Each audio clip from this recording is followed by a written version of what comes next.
Do you ever wonder what guys do when they get an unexpected hard-on? Hi, Dr. Mo here. Welcome to another video about sex. If this is your first time here and you want to talk about sex, start now by subscribing and clicking the bell so you don't miss a single video. Stick around till the end to see some sex. Do guys really only have one thing on their brain? What does it mean when a guy says, "I really like you"? Translation, let's have sex. And if he says, "Let me cook you dinner," yup, it also means let's have sex. How about the subtle, "Let me give you a massage," or the ever popular, "I'm not looking for a relationship now, but..." Okay, it's true. There's only one thing going on up there. So who better to ask advice about guys? Yeah, there's a lot of things that I didn't know that I now know. I sometimes just out of the blue just ask them weird questions that I'm just curious about, and they're a little bit surprised, but they usually roll with it. So I have gotten a lot of information from them. I think I talk to my guy friends more than, but it's probably me.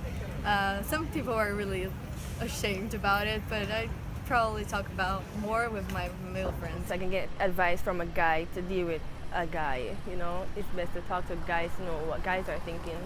It's been really enlightening to hear it from the other side. Grass isn't always greener.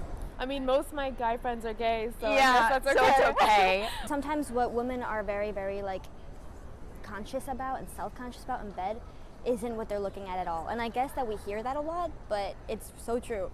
Like, you know, if our legs are like second day shaved, not shaved 2 days, for them, they're not always looking at that. You know? Not to go places alone with a guy because their intentions are always to have sex. Like my best friend ever, his name is Nikki, and he was always just like, be comfortable at all times. Like never like be pressured to do it. Always do it at your rate, and like never feel pressured, basically.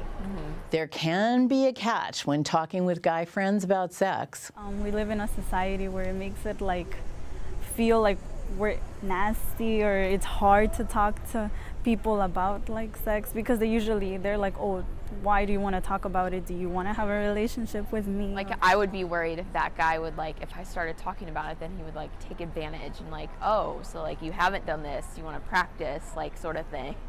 I feel like guys are more open for judgment. I feel like they judge girls easier because to them it's like, hey, like I had sex with this girl and this girl. And girls are like, well, I had sex with them because of this and this and this. And they want to justify. And guys are like, well, you're a hoe if you have sex with more than like 5 guys. Like, Unless it's mutual, a friend who tries to take advantage of your curiosity is probably not a friend.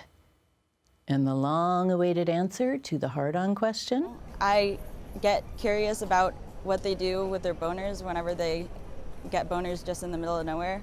The answer is they hide it. They either fix it with their hand in their pocket, or they like tuck it in their waistband, which is weird.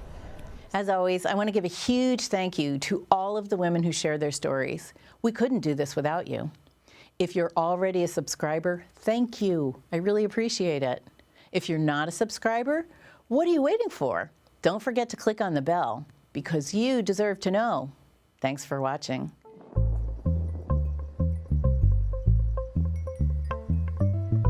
Sex.